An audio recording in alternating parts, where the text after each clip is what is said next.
Hi friends, welcome to our channel What I Know. Friends, நம்ம இன்னைக்கு எதை பற்றி பார்க்க போகிறோம்னா எல்ஐசியில் நம்ம இப்போ பணம் போடலாமா வேண்டாமா அப்படிங்கிறத பற்றி இந்த வீடியோவில் பார்க்க போகிறோம். ஃப்ரெண்ட்ஸ், இது முழுக்க என்னுடைய ஒப்பீனியன். உங்களோட டிசிஷன் நல்லா யோசித்து எடுத்துக்கோங்க. இந்த வீடியோ கடைசி வரை பாருங்கள். பிடிச்சிருந்தா லைக் பண்ணுங்கள். இதுவரை நம்ம சேனலை சப்ஸ்கிரைப் பண்ணவங்க சப்ஸ்கிரைப் பண்ணுவாங்க. நம்மளுடைய ரெகுலராக நோட்டிஃபிகேஷன் வர்றதுக்கு பெல் ஐக்கானை கிளிக் பண்ணுங்கள். வாங்க நம்ம இப்போ வீடியோ பார்க்கலாம். ஃப்ரெண்ட்ஸ், நம்ம எல்ஐசியில் ரூபா போடலாமா வேண்டாமா அப்படிங்கிறத தெரிஞ்சுக்கிறதுக்கு முன்னாடி முதல்ல எல்ஐசி பற்றி ஒரு சின்ன ஒரு அவுட்லைன் மட்டும் நம்ம தெரிஞ்சு வச்சுக்கலாம்.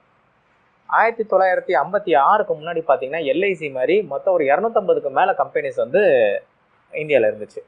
அவங்க என்ன பண்ணாங்க, ப்ரீமியத்தை கலெக்ட் பண்ணாங்க, அது அவங்களுடைய ஓன் யூஸுக்கு வந்து யூஸ் பண்ணிக்கிட்டாங்க அப்படிங்கிற ப்ராப்ளம் வந்துச்சு. நிறைய பேர் வந்து இப்போவே நிறைய நடக்குது. அப்போ அந்த இப்போவே இவ்வளோ நடக்குது. அந்த சமயத்தில் இதே மாதிரி என்ன பண்ணியிருக்காங்க, மக்களுடைய பணத்தை வந்து திருடியிருக்காங்க. ஸோ கவர்மெண்ட் என்ன யோசிச்சு, சரி மக்களுடைய பணங்கள்லாம் இப்படி திருடுறாங்களே, நம்ம வந்து இதுக்கு வந்து நம்ம ஒரு இதில் தலையிடலாம் அப்படின்னு சொல்லிட்டு ஒரு மியூச்சுவல் பெனிஃபிட் சொசைட்டி அப்படிங்கிற அந்த பேசிஸில் தான் அந்த எல்ஐசிங்கிறத ஸ்டார்ட் பண்ணாங்க. மக்களுக்கு நல்லது செய்யலாம் அப்படின்னு சொல்லிட்டு அவங்க என்ன பண்ணாங்க, ஒரு 5 கோடி ரூபாய் வந்து அந்த சமயத்துலேயே 5 கோடி ரூபாயை வந்து ஒரு கேபிட்டலாக உள்ளே கொடுத்து, அவங்க ஸ்டார்ட் பண்ணுறதுக்கு ஒரு 5 கோடி ரூபாய் உள்ளே கொடுத்து, எந்த கம்பெனிக்கும் இல்லாமல் இந்த எல்ஐசிக்கு மட்டும் வந்து என்ன பண்ணாங்கன்னா ஒரு கேரண்டி கொடுத்தாங்க. அதாவது இந்த கம்பெனி எல்ஐசி கம்பெனியில் எதுவும் ப்ராப்ளம் வந்தால் கூட கவர்மெண்ட் வந்து நாங்கள் வந்து இதுக்கு வந்து இந்த நீங்கள் போடுற ரூபாய்க்கு வந்து கேரண்டி அப்படிங்கிற ஒரு கேரண்டியோட வந்து எல்ஐசியை வந்து ஸ்டார்ட் பண்ணாங்க.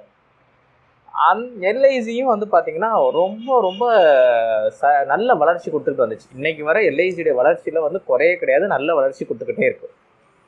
மக்களுடைய ப்ரீமியத்தை கொடுக்குறது, மக்களுக்கு வந்து ஒரு ட்ரஸ்ட் ஒர்த்தியான இடம்னா அது எல்ஐசிங்கிற மாதிரி பார்த்தாங்க. போத் வந்து அவங்களுக்கு லைஃப் சேவிங் கிடச்சிச்சு, ரிட்டர்ன்ஸ் நல்லா கிடச்சிச்சு, கரெக்டாக ப்ராம்ப்டாக கொடுத்தாங்க. நிறைய மிடில் கிளாஸஸ் லோ கிளாஸஸ் வந்து அவ்வளோ பெரிய வரப்பிரசாதமாக அந்த எல்ஐசி வந்து இன்னைக்கு வர இருக்குது. அதோடைய வளர்ச்சிக்கு இன்னொரு காரணம் வந்து என்னென்னா, அந்த ஏஜென்ட்ஸ் இருக்காங்க பார்த்தீங்கன்னா, எல்ஐசி ஏஜென்ட்ஸ், அவங்களுடைய ஹெல்ப் வந்து ரொம்ப அந்த எல்ஐசியுடைய வளர்ச்சிக்கு ஒரு பேக் போனே அவங்க தான். பார்த்தீங்கன்னா நம்ம குடும்பத்திலே பார்த்தீங்கன்னா ஒரு 25 பேர் கொண்ட ஒரு குரூப் ஃபேமிலின்னு வச்சுக்கோங்களேன், கண்டிப்பாக ஒரு 2 பேர் எல்ஐசி ஏஜென்ட் இருப்பாங்க. நான் இப்போ எப்படி இருக்காங்கன்னு தெரில, நான் ஒரு 1990s 2000லாம் பார்த்தீங்கன்னா எல்ஐசி ஏஜென்ட்னு பார்த்தீங்கன்னா பேக் போட்டிருப்பாங்க, டைரி போடுவாங்க, எல்ஐசி எல்லாமே எல்ஐசின்னு சொல்லி அவ்வளோ அவங்க மார்க்கெட்டிங் பண்ணாங்க. எல்லாம் நம்ம கண்ணுக்கு முன்னாடி தெரிஞ்சவங்களா இருப்பாங்க. வந்து கேட்பாங்க, சார் எல்ஐசி போடுங்க, எனக்காக ஒரு எல்ஐசி போடுங்க, இந்த வாரம் ஒரு பாலிசி போடுங்க அப்படின்னு சொல்லுவாங்க. ரொம்ப சந்தோஷமாக அவங்களும் வந்து எடுத்து கொடுத்துக்கிட்டு இருந்தாங்க. மக்களும் அதில் நிறைய இன்வெஸ்ட்மெண்ட் பண்ணாங்க, நிறைய அவங்களும் ரிட்டர்ன்ஸ் வந்துச்சு, தப்பு சொல்ல முடியாது. ஓகே, இப்போ என்னங்க பிரச்சனை, இப்போ வந்து நம்ம பட்ஜெட்டில் வந்து நம்ம நிதியமைச்சர் நம்ம பட்ஜெட் அறிவிச்சிருக்காங்க. அவங்க இப்போ வந்து என்ன சொல்கிறாங்கன்னா, அவங்களுடைய பேச்சுகள் நம்ம வந்து பாலிடிக்ஸை பற்றி நம்ம ரொம்ப பேசுகிறது இல்லை, பாலிடிக்ஸுக்காக சொல்லலை, ஒரு அவேர்னஸுக்காக தான் நம்ம இது சொல்கிறோம். அவங்க என்ன சொல்கிறாங்கன்னா, இப்போ வந்து எல்ஐசியை வந்து நம்ம வந்து ப்ரைவேட் பண்ணிடலாம் அப்படிங்கிற மாதிரி ஐடியாவில் அவங்க ஃபஸ்ட் ஸ்டெப் எடுத்து வைக்கிற மாதிரி அவங்க பேசுகிறாங்க. அதனால் வந்து கவர்மெண்ட்டுக்கு இன்கம் ஜாஸ்தியாகும், கொஞ்சம் ரெவன்யூ கிடைக்கும் கவர்மெண்ட்டுக்கு அப்படிங்கிற மாதிரி அவங்க சொல்கிறாங்க. பட்டு எப்பயுமே தெரிஞ்சுக்கோங்க, கவர்மெண்ட்டுடைய கடைசி ஆயுதம் எல்ஐசியாக இருக்கும். கவர்மெண்ட்டில் வந்து ஃபண்ட் ஷார்ட்டேஜ் இருக்குதுன்னா பல இடத்துலேருந்து டேக்ஸ் ரைஸ் பண்ணுவாங்க, அங்கே ரைஸ் பண்ணுவாங்க, இங்கே ரைஸ் பண்ணுவாங்க, எல்லாம் பண்ணுவாங்க. கடைசியான ஆயுதம் தான் அந்த எல்ஐசியில் வந்து கை வைப்பாங்க. இப்போ அந்த எல்ஐசியை ப்ரைவேட்டைசேஷன் உள்ளலாம் அப்படின்னு சொல்லி அவங்களுடைய ஃபஸ்ட் ஸ்டெப் இருக்கிற மாதிரி பேசுகிறாங்க. பட் இது வந்து நடக்குமா, சாத்தியமா அப்படிங்கிறத பார்த்தா ப்ராக்டிக்கல் டிஃபிகல்ட்டிஸ் நிறையா இருக்குது. ஏகப்பட்ட இதை வந்து நம்ம ப்ரைவேட்டில் விட போகிறோம்னு கவர்மெண்ட் சொல்லிட்டு இருந்தால் கூட அவ்வளோ ஈஸியாக விட முடியாது. பர்டிகுலர் எல்ஐசியை அவ்வளோ சீக்கிரமாக நம்ம ப்ரைவேட்டில் வந்து கொண்டு வர முடியாது. பிகாஸ் அதோடைய லேபர் நெட்ஒர்க்ஸ், அதில் உட்காந்து ஒர்க் பண்ணிக்கிட்டு இருக்கவங்களுடைய நெட்ஒர்க்ஸ் ரொம்ப பெருசு. அவங்க அதை ஈஸியாக வந்து அக்செப்ட் பண்ணிக்க மாட்டாங்க, ஃபஸ்ட் பாயிண்ட்டு. ரெண்டாவது பாயிண்ட் பார்த்தா இதில் நிறைய சட்ட சிக்கல் இருக்குது. சும்மா எடுத்தோன்னு ஒரு நாள் ராத்திரி எடுத்துகிட்டு மறுநாள் காலையில் வந்து எல்ஐசி வந்து ப்ரைவேட் கூட்டாச்சுங்க அப்படிங்கிற மாதிரிலாம் நம்ம பண்ண முடியாது. ஆக்சுவலி எல்ஐசிங்கிறது தனியாக ஆக்டே இருக்குது. அந்த ஆக்டை ரீஃபில் பண்ணணும், வேறு ஆக்ட் கொண்டு வந்து அதை ரெகுலரைஸ் மானிட்டரைஸ் பண்ணுறதுக்கு வேறு ஆக்ட் ரீப்ளேஸ் பண்ணணும். அதை எடுத்துகிட்டு போய் லோக்சபாலேயும் ராஜ்யசபாலேயும் வச்சு அதை பற்றி டிஸ்கஸ் பண்ணணும். எல்லோரும் அதுக்குரிய அப்ரூவல் கொடுக்கணும். அதுக்கப்புறம் தான் வந்து அதை வந்து ப்ரைவேட்டுக்கு நம்ம அவங்க கொடுக்க முடியும். ஸோ வந்து அது வந்து ஒரு ஈஸியான விஷயம் கிடையாது. ஸோ நம்ம இதெல்லாம் வந்து நம்ம பார்த்துக்கிட்டே இருக்கோம். அப்போ எல்ஐசி ரொம்ப கேரண்டியாக இருக்குது, ஓகே நம்ம இப்போ வந்து ஒரு பிரச்சனை இல்லை அப்படின்னு நம்ம நினச்சிக்கிட்டு இருந்தோம்னா அங்கே தான் நம்ம தப்பு பண்ணுறோம். என்ன தப்பு பண்ணுறோம்னா, ஓவர் நைட்டில் நமக்கு வந்து எதுவும் நடக்காதுன்னு நம்ம நினைக்கிறோம், பட் நடந்திருக்கு. நம்ம பாக்கெட்டில் உள்ள ரூபாயே பார்த்தீங்கன்னா ஓவர் நைட்டில் மறுநாள் காலையில் செல்லாதுன்னு சொல்லி போச்சு. நம்ம ஏகப்பட்ட பேர் வரிசையில் நின்றுக்கிட்டு இருந்தோம். நம்மளுடைய காசுக்கு நம்ம எடுக்கிறதுக்கு நம்ம எவ்வளோ கஷ்டப்பட்டோங்கிறது நமக்கு எல்லாமே தெரியும். பட் அந்த ஒரு வாரம் பார்த்தீங்கன்னா எவ்வளோ கஷ்டப்பட்டிருப்போங்க ஒரு மிடில் கிளாஸ் லோ கிளாஸ் ஃபேமிலிக்கு நமக்கு நல்லா தெரியும். இந்த 500 1000 ரூபாயை நிப்பாட்டினாங்க இல்லையா, அந்த சமயத்தில் எவ்வளோ கஷ்டப்பட்டோங்கிறதா இது நமக்கு தான் தெரியும். அந்நேரம் பார்த்தீங்கன்னா எல்லா பாலிட்டிஷியன்ஸும் சொல்லி பார்த்தீங்கன்னா அந்த ஒரு அறிவிச்ச மறுநாள் பார்த்தீங்கன்னா சைலண்டாக தான் இருந்தாங்க. பட் அதுக்கப்புறம் அதை ஒரு பெரிய பாலிடிக்ஸ்க்கு எடுத்துக்கிட்டாங்க, அரசியலாக்குனாங்க. அது வேற விஷயம், அது நமக்கு தேவையில்லை. பட் அந்த சமயத்தில் யாரும் நமக்கு ஹெல்ப்புக்குன்னு சொல்லி இல்லை, நமக்காக போராடுறதுக்கு யாரும் கிடையாது. அந்த மறுநாள் அந்த ராத்திரிக்கு மறுநாள் காலையில் நம்மளுடைய கஷ்டம் நம்ம அனுபவிச்சுட்டே தான் இருந்தோம். நமக்காக யாரும் போராடலை. ஸோ இல்லை, இந்த எல்ஐசியை பொறுத்த மட்டும் அவங்க போராடுவாங்க இவங்க போராடுவாங்க அப்படின்னு நம்ம காப்பாற்றினா கூட, இப்போ எல்ஐசி ஊழியர்களே அவங்களுக்கு குறை சொல்கிறேன்னு சொல்லலை, யாரையும் புண்படுத்துறதுக்காக சொல்லலை.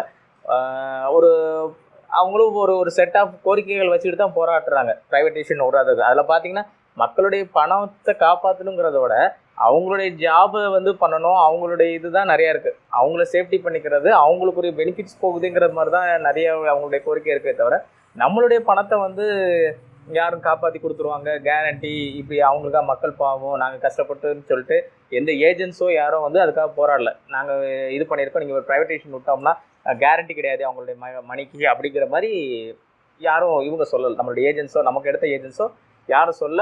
ஏஜென்ட்ஸும் நம்ம அந்த பழைய நெட்வொர்க்கோட இப்போ அவங்களுடைய ஸ்பீடும் இப்போ குறைஞ்சிக்கிட்டே இருக்குது, ஏஜென்ட்ஸுடைய ஸ்பீடும் நமக்கு குறைஞ்சிக்கிட்டே இருக்குது. இது ஒரு விஷயம், இது நம்ம யோசிக்க வேண்டிய விஷயம். நம்ம மணி நம்ம போடுறதுக்கு முன்னாடி யோசிக்க வேண்டிய விஷயம்.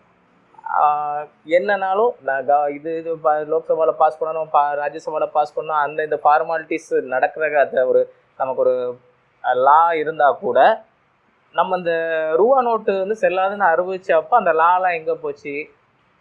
அது எவ்வளோ பெரிய விஷயம். அது அவரை ஈஸியாக ஒரு நாள் நைட்டில் முடிஞ்சதுங்கும் போது எல்ஐசிக்கு இந்த மாதிரி ஒரு நாள் நைட்டில் இதோடைய லாஸ் எல்லாம் மாற்ற மாட்டாங்களா, மாற்றுறதுக்கு சான்சஸ் இருக்கா அப்படின்னு நம்ம யோசிக்க வேண்டியிருக்கு. மாற்றுறதுக்கும் சான்சஸ் இருக்குது. ஸோ கொஞ்சம் நம்ம நம்மளுடைய கவர்மெண்ட் செட்டப்பு, நம்மளுடைய அரசியல் செட்டப்பெல்லாம் பார்த்தோம்னு வச்சுக்கோங்களேன், நம்மளுடைய சட்டத்திட்டங்கள்லாம் பார்த்தோம்னு வச்சுக்கோங்க, கொஞ்சம் கேர்ஃபுல்லாக இருக்கிறது நமக்கு நல்லது. நம்ம எதனால் நம்ம எல்ஐசியில் நம்ம காசு போடுறோம்? ஒன்று டெத் கவரேஜ் கிடைக்கும், இறந்துட்டா நம்ம குடும்பத்துக்கு ஒரு சேஃப்டி அப்படிங்கிற நினச்சி நம்ம காசு போடுறோம்.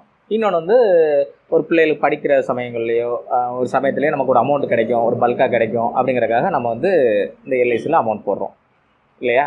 இது போக இன்னொரு விஷயத்துக்காக எல்ஐசியில் அமௌண்ட் போடுவாங்க, ப்ரீமியம் கட்டுவாங்க. எதுக்காகனா டேக்ஸ் சேவிங் கிடைக்கும் அப்படிங்கிறதுக்காக இந்த எல்ஐசியில் ரூபா போடுவாங்க. பட் இதுக்கும் இப்போ உள்ள பட்ஜெட்டில் சொல்லியிருக்கிறத பார்த்தா இதுக்கும் ஒரு ஆப்போச்ச மாதிரி தெரியுது. எப்படின்னா ஹையர் லெவல் இன்கம் உள்ளவங்களுக்கு தான் அந்த எக்ஸம்ஷன் கிடைக்கும், லோயர் லெவலில் உள்ள இன்கம் உள்ளவங்களுக்கு அந்த எக்ஸம்ஷன் கிடைக்காதுங்கிற மாதிரி. அஸ்யூஷுவல் நம்ம நாட்டில் உள்ளது மாதிரி தான். 10 ரூபாய்க்கு ரீசார்ஜ் பண்ணால் 8 ரூபா தான் ஏறும், 2 ரூபா எடுத்துருவாங்க. பட் 200 ரூபாய்க்கு ரீசார்ஜ் பண்ணோம்னா நமக்கு ஃபுல் டாக் டைம் கிடைக்கும். இதுதான் நம்மளுடைய நிலவரம். அதே மாதிரி பார்த்தீங்கன்னா பேங்க்கில் பார்த்தீங்கன்னு வச்சுக்கோங்களேன், அக்கௌண்ட்டில் பார்த்தீங்கன்னா முந்தியெல்லாம் அக்கௌண்ட்டில் ரூபா போட்டோம்னா இன்ட்ரெஸ்ட்னு சொல்லி போட்டு ஒரு வருஷம் கழிச்சு 2 வருஷம் கழிச்சு பார்த்தீங்கன்னா அதில் ஒரு ரிட்டர்ன்ஸ் நமக்கு கிடைக்கும்.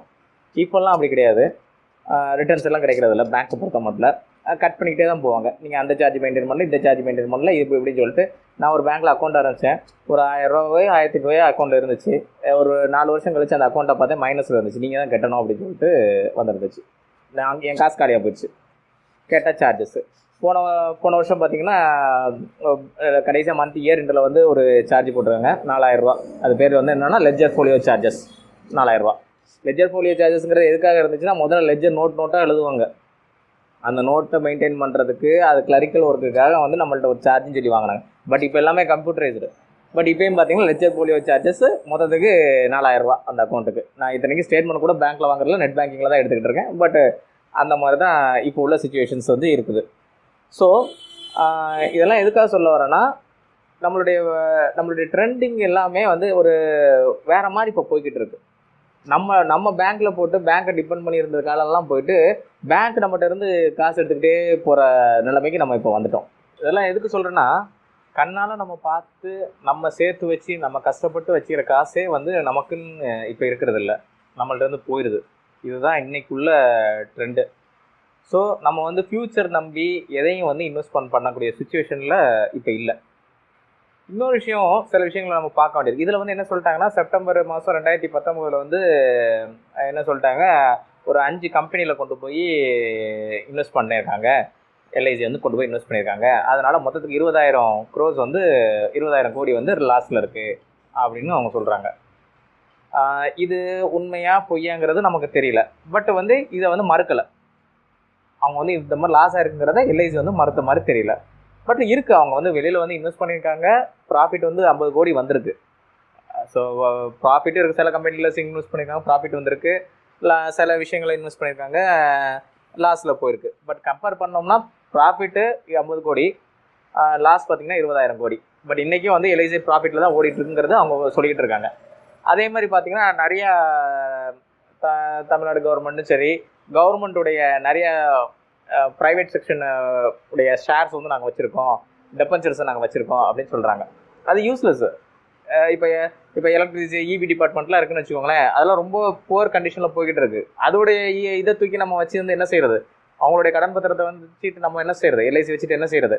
இதை நீங்கள் ப்ரைவேட்டில் வந்து எல்ஐசி விடும்போது இப்போ வந்து இவங்க என்னென்னாலும் பண்ணிக்கலாம். பட் ப்ரைவேட்டில் அவங்க விடும்போது இதெல்லாம் யோசிப்பாங்க. இதெல்லாம் கரெக்டாக, இப்படி போய் இந்த இடத்துல வந்து அமௌண்ட் லாக் ஆகிருக்கு அப்படிங்கிறலாம் யோசிப்பாங்க. ஸோ அவங்களோட டிசிஷன் எப்படி இருக்குன்னு சொல்ல முடியாது. சும்மா ப்ரைவேட் செக்டர் வந்து வாங்கிட்டாங்கன்னா உடனேயும் இதே அளவுக்குலாம் நம்ம அந்த பெனிஃபிட்ஸ்லாம் என்ஜாய் பண்ண முடியும்னு சொல்ல முடியாது. அவங்களுடைய ரூல்ஸ் எப்படி மாற்றுவாங்கிறத நமக்கு சொல்ல முடியாது. இது ஒரு ட்ரெண்டு. இன்னொரு விஷயம் நம்ம பார்க்கலாம், யோசிக்கலாம்.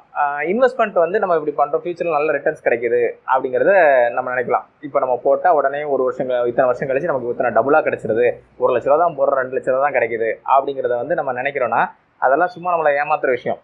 இன்றைக்கி நிலமை வந்து எப்படின்னா, 1980 வந்து ரூபாயோட மதிப்பு 7.86 காசு, 90 17 ரூபா, 2000 43 ரூபா, 2005 43 ரூபா, 2010 46 ரூபா, 2015 62 ரூபா. இப்படியே வந்து இறங்கிக்கிட்டே இருக்குது. ப்ரைஸ் வந்து ப்ரைஸு ஒவ்வொருடைய ப்ராடக்ட் ப்ரைஸும் நமக்கு இன்க்ரீஸ் ஆகிட்டே இருக்குது. இது நமக்கு எல்லாமே தெரிஞ்ச விஷயந்தான். ஒரு அனலைசிஸ் எடுத்து, ஒரு சர்வே எடுத்து சொல்கிறாங்க, 1990 100 இன்னைக்கு 2020 872 ரூபாங்கிறாங்க.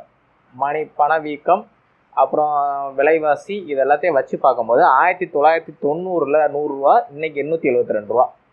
2000 இருந்த 100 ரூபா இன்னைக்கு 350 ரூபா. 2020க்கு 350 ரூபா. அப்போது ஒரு 20 வருஷத்தில் மணி வந்து ஒரு 3.5 மடங்கு மணியுடைய வேல்யூ குறைஞ்சிருக்கு இல்லையா? அப்போ இவங்க சொல்கிறாங்க, ஈஸியாக சொல்கிறாங்க, டபுள் ஆகுதுங்கிற ஒரு பெரிய விஷயமே கிடையாது. 100 ரூபாங்கிறது 2020 100 ரூபா, 2000 100 ரூபா, 2020 350 ரூபாங்கிறது இவங்க வந்து இப்போ சொல்கிறாங்க. எல்ஐசியில் சப்போஸ் சொல்கிறாங்கன்னு வச்சுக்கோங்களேன், இப்போ வந்து உங்களுக்கு 1 லட்ச ரூபா போட்டிங்கன்னா 10 வருஷம் கழிச்சு அது வந்து உங்களுக்கு 2 லட்சமாக கிடைக்குங்கிறது. 2 லட்ச ரூபா அந்நேரம் கிடைக்குங்க. பட் மணி வேல்யூ இப்போ உள்ள ட்ரெண்டுக்கு கால்குலேட் பண்ணி பார்த்தா 3 லட்ச ரூபாய்க்கு போயிடும். 1 லட்ச ரூபாங்கிறது அந்நேரம் 3 லட்ச ரூபாய்க்கு போயிடும் இப்போ உள்ள ட்ரெண்டுக்கு. அதே 10 வருஷத்துக்கு நம்ம பார்த்தோம்னா இதுக்கு மேலே எக்கனாமிக்ஸ் ப்ராப்ளம் வந்து வேறு மாதிரி எப்படி போக போகுதுங்கிறதும் தெரியல.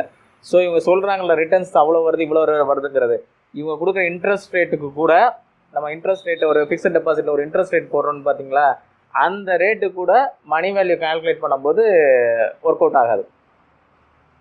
சரிங்களா? ஸோ இன்றைக்கு உள்ள மணி வேல்யூவுக்கு வச்சு டபுள் ட்ரிபிள் 5 மடங்கு கிடைக்குங்கிறதெல்லாம் சும்மா. மணி வேல்யூ அந்நேரம் எப்படி இருக்கோ அதை வச்சு தான் அந்நேரம் அந்த காசுடைய மதிப்பே.